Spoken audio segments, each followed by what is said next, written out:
everyone, welcome back to my channel. I hope you are doing amazingly well. We are just continuing our old series that we would be today discussing that how to frame an advantage and disadvantage essay. So without wasting any other time, let's get started.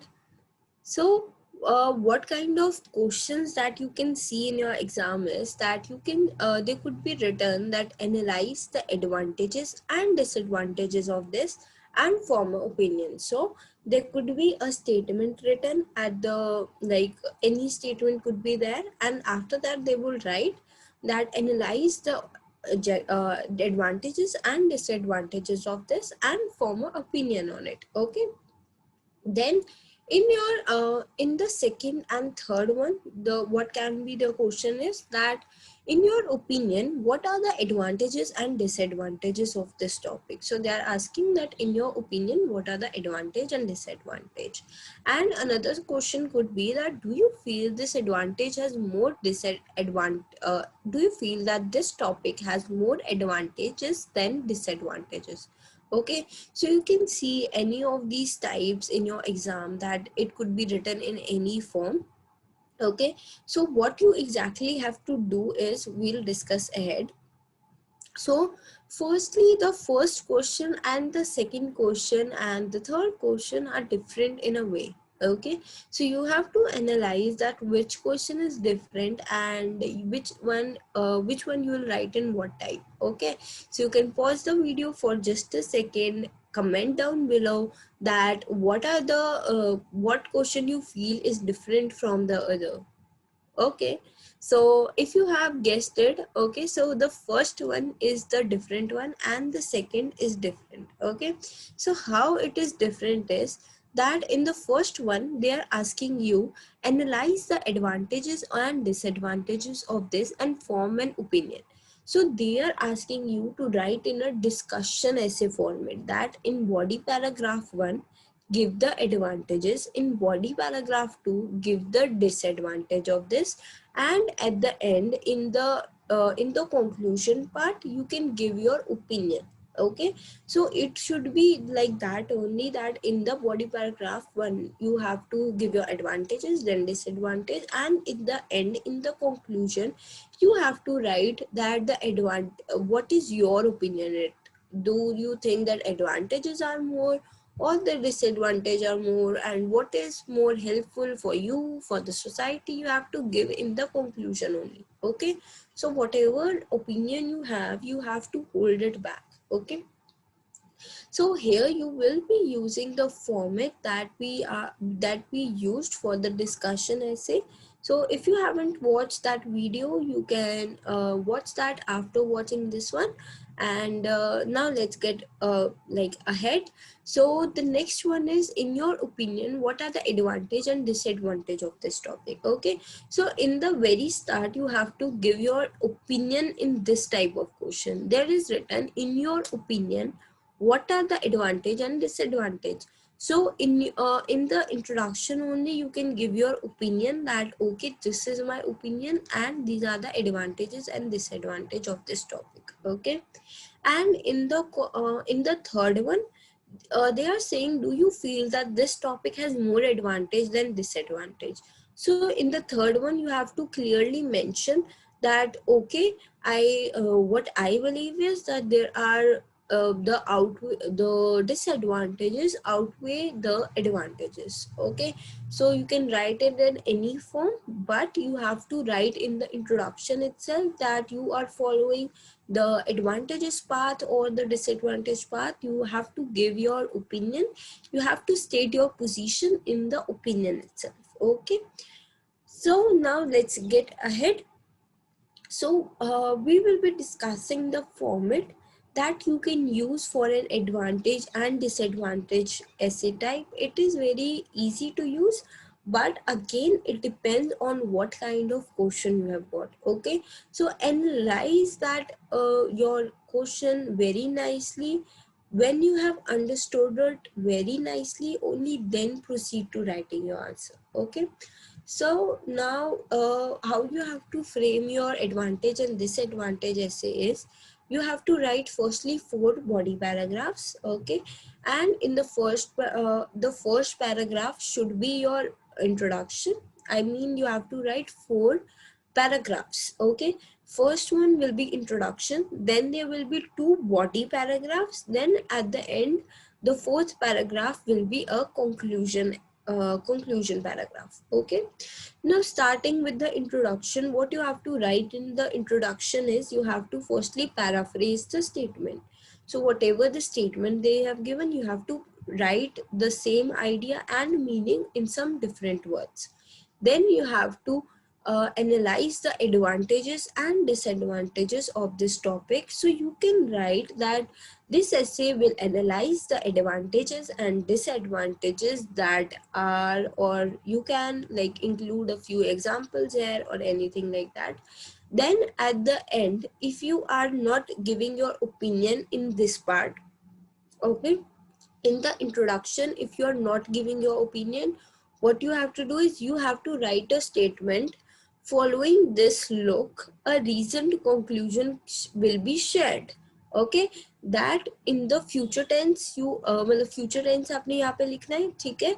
That हम पहले क्या करेंगे, हम we'll analyze the advantages, we'll analyze the disadvantages, and at the end in the future we will be giving a reasoned conclusion for it, okay? So if the question states reasoned conclusion, so you can use some other words, but if it states opinion, then you can go with the word a reasoned conclusion also, okay?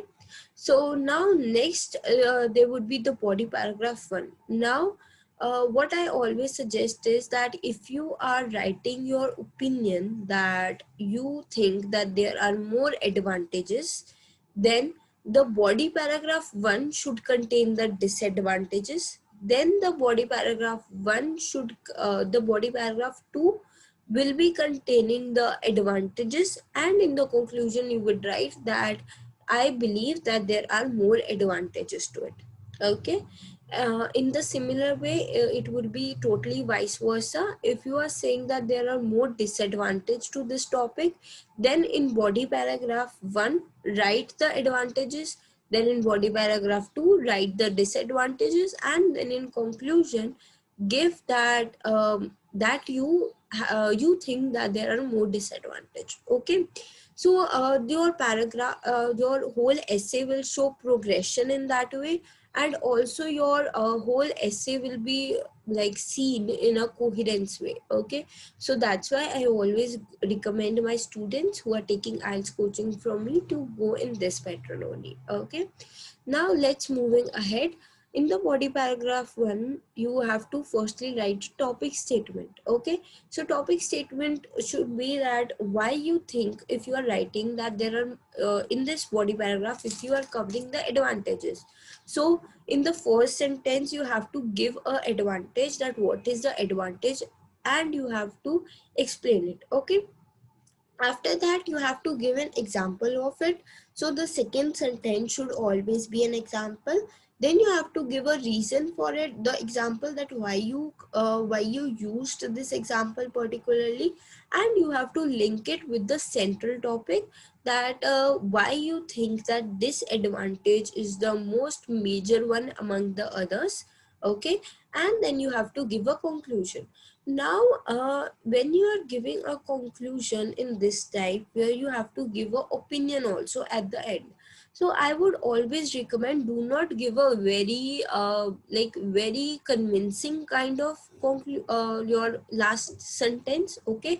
It should be like okay, there are advantages also and disadvantages also, right? So it should not be containing a lot of weightage, because you do not really agree to it, okay? Then moving ahead, in the paragraph 3 you have to give your notion, that whatever your opinion is, like if you are discussing, if you would be writing in the end that you think that there are more disadvantage, then in this body paragraph you have to write the disadvantage only, okay?